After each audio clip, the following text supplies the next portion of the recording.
psychologist, and I'm not.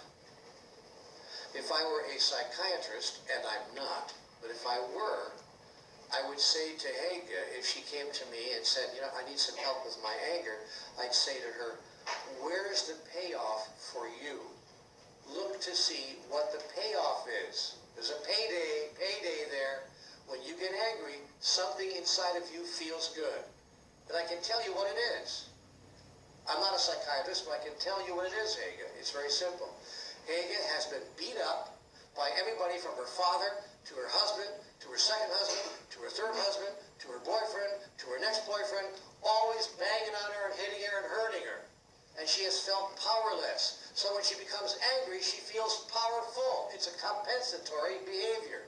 She's compensating. So her way of getting her power back is to be angry and to, and now all of a sudden she feels her power. And for the first time in her life, she gets to be powerful, and people get to step back from her for a change.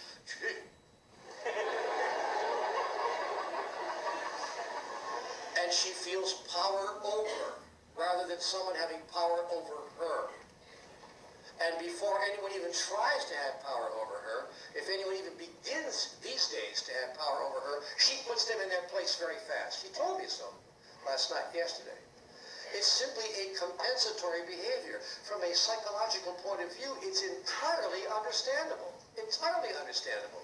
It's about keeping your head above water. It's about survival. There's no mystery here. You don't even need a degree in psychology to figure that out. But how to change it? See?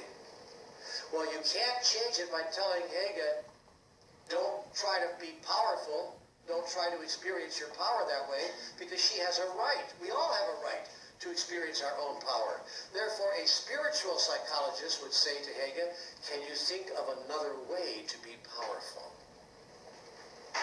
See, don't eliminate your power. Don't try to put your power aside. But can you think of another way to express your power? If you can, wow, now you've got it. You got the power without the anger. Are you following this? And that's what we're talking about right here. Is there a way to have the experience you want to have without having any negative emotion that fuels it, that generates it? That's the question that masters ask, and beginning masters as well, who are now students.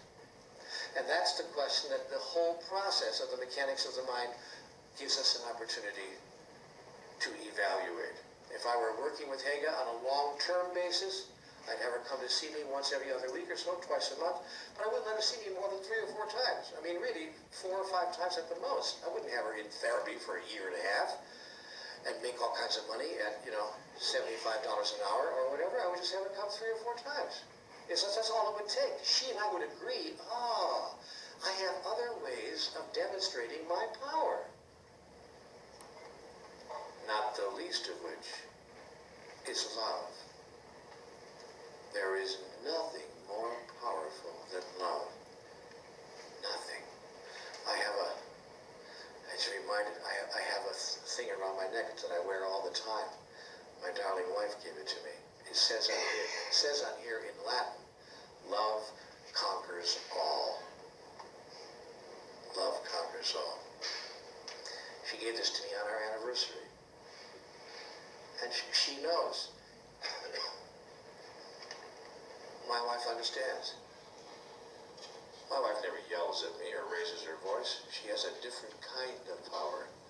Believe me.